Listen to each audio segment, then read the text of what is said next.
Fala galera, tudo bem com vocês? Nessa sexta-feira, Fúria e Mibr se enfrentaram pelo VST Américas. E foi um jogo meio morno, já que não valia nada para nenhuma das equipes. Mas um round em específico chamou bastante atenção, que foi um clutch do Após em cima do Khalil. E o Tarik, que estava fazendo o watchparty da partida, se revoltou com esse lance e acabou perdendo a linha pra cima do Khalil, saca só. Switches to a different weapon, 5 HP pushing through the wall, 1 kill found. I think it's way harder to be a pro in a MOBA than FPS. Maybe he's got to win this fight out. A tap is there. Khalil forced into the swing.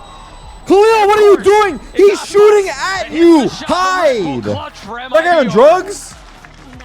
0.87 seconds left on that. Brother's been on the team for 5 years. It's time for the snip snip. Dare I fucking say it, dude? Send his ass to the fucking bench, man. What's this guy have on the org? Blackmail? What? Spam through the smoke. I thought it was Raps. Those Teo missiles were about to That come was back mean. I'm up. sorry. I didn't mean that. That was filth. Yeah, but amongst the chaos in this situation, just jumping the gun a little bit too early. Let's go, boys. Let's was go. prize. Pois é, dá pra perceber que o Tarik meio que se arrepende, mas o fato é que por ser um streamer bem grande, o clipe se espalhou bem rápido. Mas e aí, qual a sua opinião sobre isso? Já deixa aí nos comentários, pois ainda falando sobre essa partida, legendamos aqui as entrevistas em inglês que o elenco do Mibr deu após a partida. Mas antes da gente conferir, eu peço que você confira se está inscrito aqui no canal. Ajuda a gente aí a bater 100k antes do Natal. E se liga nessa dica para você economizar nesse mercado noturno. O mercado noturno está ativo no VALORANT. E se você está pensando em comprar as skins que estão em promoção, o ideal é recarregar seus VALORANT Points com gift card e ainda ganhar cashback em todas as suas compras. E o melhor lugar para isso é no reidoscoins.com.br. Thank you very much, gentlemen. Great cast on the day. I am joined by Shenum as they take down Furia. Feeling good on that match too, but it did go the distance. What do you think was different from Furia today? They were playing different, or do you think the team kind of fell behind a little bit? Cara, acho que a gente entrou meio desligado, sendo sincero. A gente não tava no nosso melhor dia. E acho que foi mais isso, acho que a gente tava realmente bem desligado. Talk to me about Ascent. What was going down on Ascent? Going into their map, why do you think they came out so strong though? Cara, a gente jogou mal o CT, a gente perdeu muitos rounds em vantagem, 5v4. E rounds 1v2, tipo, o clutch dos caras que era impossível a gente perder. Então acho que foi mais isso, acho que a gente pecou bastante na defesa em vantagem. Alright, looking forward, playoffs now, but last playoffs, you get third. How are you feeling about this playoffs? A little bit better? What are the teams you're looking at like? A gente tá bem hypado, acho que vai ser um campeonato muito bom. A gente vai se preparar bastante agora, tem uma semaninha pros playoffs. Então a gente tá vindo bem forte, bem hypado pra ir pro Masters Toronto.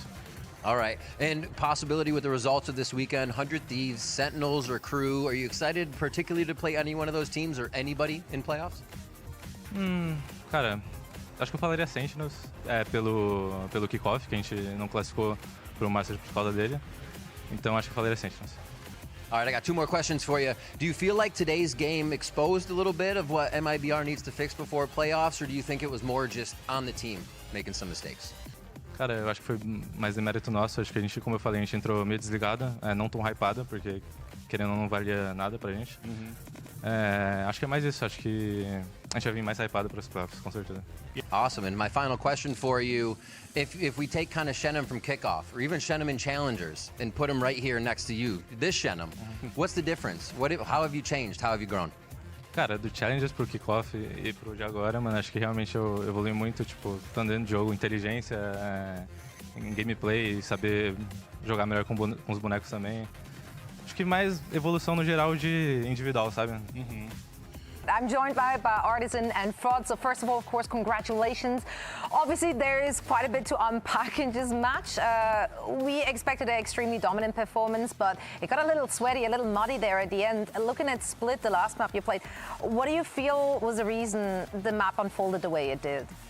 I mean, you know, Fury's a really good team and they have a really unique style of play, which we understand, but it's not that easy to counter. And sometimes we just got to play a little bit with more patience. Maybe since this game didn't really affect the results of where we figured, like win or lose, we would have been second place in our group anyways. So I think we just needed to play with a little bit more patience and try and win the game on the right time, not try and push so much to try and get it over with quick, you know, just to move on. Yeah, Shenum said in the post-game interview that the team just wasn't locked in. Did you feel that way as well? Yeah, we had some communications problem going through, but I mean, no win is a win, so. That's right. It doesn't need to be pretty. Yeah, I think Doug said at the very end there, it doesn't need to be pretty. Looking at the send, first of all, were you surprised at that map pick? A lot of people would have expected them to, you know, bring it to Lotus. It is their best map. You guys have not had the winning record on Lotus either. Did you expect the send? I think, I mean, I for sure expected a Ascent because sometimes, especially like the team that's kind of the underdog, they will do what's maybe not so obvious. It felt obvious to pick Lotus, and we prepared for that, but it also felt like they were going to try and throw us off a little bit, and what we felt like was their second most comfortable and favorable map would have been Ascent, so we were ready for it. The result did not show it, but ultimately I think we played really good on Ascent. The scoreline didn't show that because we lost like 4 or 5, maybe 6 5-on-4s, especially on defense, and if we would have just won like 2 or 3 more rounds on defense, I felt like we could have dominated on T side. What did you guys talk about after that first half? I mean, you went down, I think, what was it, 10-2? What was the discussion in the imaginary locker room? I mean, MIBR is a team that we are like really resilient to with each other. We trust in each other. So no matter what the score is, no matter what, how bad we're playing, we're gonna keep trusting into the map solvers. So we just showed resilience today. Yeah, we have like something that we always say, like new half, new day. So we tried to do our very best, and you know they had 2 pauses. They were able to really focus back, and it was gonna be really hard. But ultimately we tried our best, and we put a good showing, but we couldn't come through on Ascent. Well, in the end, you got the dub. That also means that Furia and Loud, the other 2 Brazilian teams, they were not able to produce results. Is there added pressure that you personally feel being the only Brazilian team that is actually putting up those numbers and the results? Not really. I think that we are here because we earned it, you know. So I don't think we put the pressure of being the only Brazilian team in the playoffs because no matter what they say, no matter what they did, we just focus on ourselves. We don't care about the other teams at all. So we just keep focusing on ourselves. We just want to take the spot for Toronto, you know? Then maybe taking this one from another angle, do you feel smug and happy about being the only Brazilian team that is producing numbers?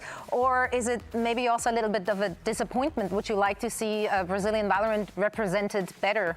No, I think it gives a little bit of like confidence boost because you know that now you have a country, the whole country cheering up for you.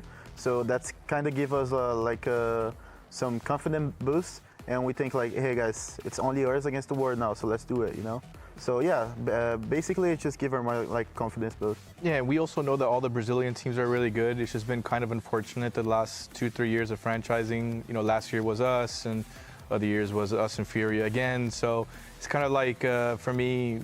I'm really hoping that the Brazilian scene steps it up as a whole, and I think that the talent and the skill is there. We just got to all prove it in the server at one time and hopefully have Brazilians in the top of all the groups. All right, we hope the stars align very soon for that to happen. Now, this day is coming to a close, so let's take a quick glance at our standings. We just talked about it, of course. You have locked your second spot, your second seed in Group Omega. Are you satisfied with that result? Yeah, I mean, I think that for us, G2 is the best team, one of the best teams in the world. So for us, we really wanted to put a good foot forward to make playoffs and get a really good seed. Our goal was to have the first seed, but unfortunately that didn't pan out. But, you know, second seed, it's something that's huge. And from like an organizational level, this is new waters for MIBR to be in this kind of position and stuff. So I think we feel really happy that we're providing good for the MIBR name and how well they do as an organization. We're finally providing some good results for them. Okay, Verno, congratulations on this win. I want to ask a little bit about, you know, MIBR. They were able to make it to the 3rd spot, quite just missing Masters Bangkok by just a little bit. But now with your addition, the team is looking really good. What do you think you add to the team to now make playoffs, but also ideally make it to Toronto? I think in the past they were missing like a player that like has good utility and like knows how to fix things, knows how to play the game like a lot, like to win, like heavily like a support player like that. Like they didn't really have that like major support player. they could like read the game for them, etc. Like, and I think that's what like made them go behind against like some of the NA teams in kickoff. But I think I can like add that element and like help the others with like learning it and like improving themselves. And I think that can make the difference between like the past and like now when we're playing teams and in playoffs. My second question for you is, how do you deal with the pressure? Do you feel any pressure where you're going into the matches? I think we were all really surprised by the way that you handle kind of like the expectations for that energy match. So now moving into playoffs, do you feel any pressure at all, or is that something that you're able to deal with as you're playing the game? I mean, yeah, I think there's pressure going to playoffs. I hope there's pressure. Like in this game today, like the only reason the game was like even close to being close was because there was literally no pressure in this game. Like it was completely meaningless. Didn't even matter for the seed or anything. But like the pressure like against NRG, like it'll always like make me play better and will make me think better. So yeah, I mean, I hope I feel pressure so I can play better. What happened in Ascend? Were you surprised what Furia were doing on the attacking side, or was it something on your side? I mean, nothing they did was really surprising. We just like we had like mental problems before the game, and then some like bad rounds just snowballed, and we couldn't like fix it or like get back into the game on attack. And that's about it. It was just us, like our mental problems for this game, mostly because it was like didn't matter. So like it was like the energy was like it was like worse than scrims almost kind of. Is there any team in specific you would like to face for playoffs? I'm pretty sure we're gonna play 100 Thieves and then Crew, probably. So, I mean, but I'd like most want to play against G2 in like the upper finals. So, I mean, that's all I'll say. Because I think that the game we had against them before was a fluke, and I think we're a better team than them.